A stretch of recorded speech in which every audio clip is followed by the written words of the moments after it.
अस्सलामुअलैकुम, मेरा नाम है मोहम्मद हसन राजा और आप लोग देख रहे हैं वीयू स्टडी विद हसन। आज हम पाक 301 का लेक्चर नंबर 2 कवर करेंगे। और देखिए, मैंने इसमें बड़े इजी और कंसाइज वे में आपकी हाइलाइट्स कर दी हैं और आपने वही मेनली कवर करना है और इंशाल्लाह आपको 100% रिजल्ट आएगा। तो हम स्टार्ट करते हैं। बेसिकली इस पूरे पैराग्राफ में आपसे बात हो रही है लीडरशिप की। तो आपसे पूछा जाता है the role of dash is very important to put the nation on the way. It is leadership that puts a nation on the way. अच्छा, a good leadership has which qualities. तो कौन सी qualities होती हैं? Awareness भी होती है, consciousness भी होती है, mobilisation, sense of direction etcetera, कि वो अपनी नेशन को गाइड करते हैं टूवर्ड्स सक्सेस। अच्छा, secondly Mohammad Ali Jinnah, he was a charismatic leader in the real sense of the meaning. अब मेनली ये करने का रीज़न ये है कि ये MCQs में मोस्टली पूछा जाता है, तो मैंने ये हाईलाइट कर दिया। Role of Jinnah, he started his political career. अब देखिए, ये सारी इंपॉर्टेंट डेट्स आपने याद रखनी है। कब स्टार्ट किया? 1906 में। उसके बाद he was elected to the legislative council कब? 1909 में। When he did join the AIML all India Muslim League, he joined the Muslim League in 1913। Now he was a member of both political parties. कौन कौन सी political parties? हमारे पास दो कांग्रेस थी और AIML all India Muslim league.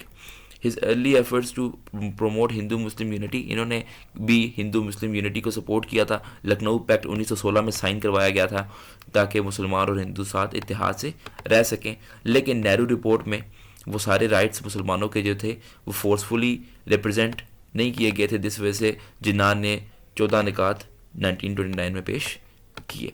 Jinnah use the term nation for the Muslims. Basically उन्होंने Muslims को एक अलग नेशन कहकर पुकारा। कब? फरवरी 1935। ये भी बहुत इंपॉर्टेंट डेट है जो आपने रिमेंबर याद करनी है। अच्छा, उसके बाद मेनली आपका क्या है कि 1939 में उन्होंने हिंदू और मुसलमानों के लिए कहा कि ये दो नेशंस हैं और आज नहीं तो कल मुसलमान अपनी नेशन बनाने में कामयाब हो जाएंगे, अपना सेपरेट होमलैंड कम बनाने में कामयाब हो जाएंगे, क्योंकि ये लोग कभी भी एक साथ नहीं रह सकते। We are a nation without distinctive culture and civilization, language and literature, names and nomenclature, sense of values and proportion, legal laws and moral code, customs and trend। अब मेनली इसमें क्या था कि मुसलमान अपनी एक अलग पहचान रखते हैं, हम एक अलग नेशन है। उन्होंने इस चीज़ को साबित किया। Speeches and statements, Jinnah believed in the force of Islam, as he said, is that Islam is a dynamic force that can unite the Muslims. अब आ सकता है but Islam is a dash force, Islam is a dynamic force that can unite the Muslims. अच्छा, अब अलामा इकबाल की बात करते हैं। He was also a poet and also a philosopher. Man like Allama Iqbal are born in centuries. His first public appearance was in 1899। Nala यातिम इनकी बहुत ही मशहूर poem है, ये भी आपने नाम याद रखना है। At all the initial stages, Dr. Iqbal was a nationalist by ideas and his poetry contained verses like Tarana Hind. Nationalist का मतलब है अपनी नेशन, उसकी आइडियाज़ और उनकी पोइट्री में नेशन के हवाले दिखते थे। Being educated from Europe, he knew all the weak aspects of the western culture. He criticise capitalism, materialism and lack of spiritualism. Allama Iqbal का ये मानना था कि ये जो मगरिब का निज़ाम है ये सिर्फ ऊपर ऊपर से हमें स्ट्रॉन्ग लगता है, लेकिन इसकी जो बेसिस है, इसकी जो फाउंडेशन है वो बहुत वीक है।